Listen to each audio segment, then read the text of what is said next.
Bonjour et bienvenue sur ce tutoriel de présentation de Tumblr. Sur la page d'accueil du site, nous trouvons en bas à gauche le bouton Inscription pour nous inscrire et au centre le bouton de connexion. Une fois cela fait, nous arrivons sur la page d'accueil du site où, sur une seule colonne, nous trouvons les différents posts auxquels nous sommes abonnés ou que nous-mêmes avons publiés. Ensuite, sur chacun des posts se trouve le bouton J'aime et le bouton Rebloguer, le premier pour indiquer que nous aimons la publication et le deuxième pour la partager à nos abonnés.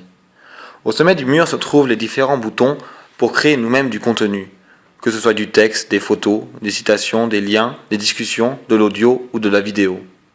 Nous allons tester ici quelques-uns de ceux-ci. Tout d'abord le texte.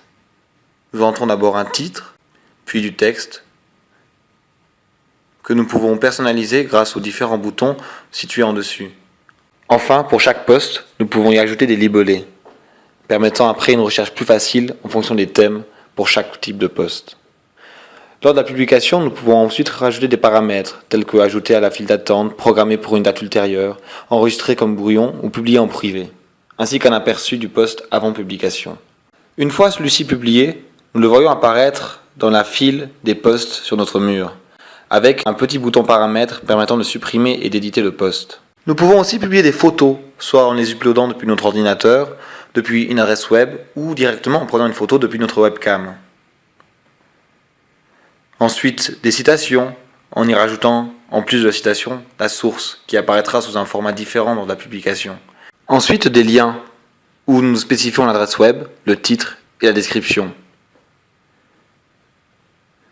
Puis des discussions, qui apparaîtront sous un format différent, autre que le texte.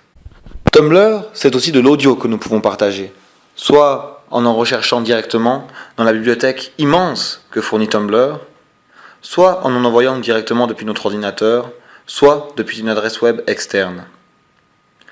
Enfin, Tumblr permet aussi de partager des vidéos, soit depuis une adresse web, soit depuis notre ordinateur. Ensuite, Tumblr propose un système de messagerie interne permettant à ses utilisateurs de communiquer entre eux, ainsi qu'un centre d'aide sous forme de questions-réponses, des paramètres à modifier et de boutons logout afin de quitter Tumblr. Enfin, sur la home page, nous avons un menu de droite, avec un premier bouton permettant de naviguer entre nos différents blogs. Ensuite, nous trouvons un bouton billets, permettant de consulter tous nos billets publiés depuis, suivi d'un bouton personnalisé, permettant, grâce à un outil, de personnaliser l'aspect de notre Tumblr. Ensuite, un bouton abonnement, permettant de gérer nos abonnements, de nous abonner à des nouveaux, et un dernier bouton pour trouver des blogs. Ensuite, sur le bas-côté, nous trouvons quelques blogs intéressants à consulter. Voilà, vous connaissez maintenant Tumblr. Si cela vous a plu, il ne vous reste plus qu'alors à vous inscrire. À bientôt!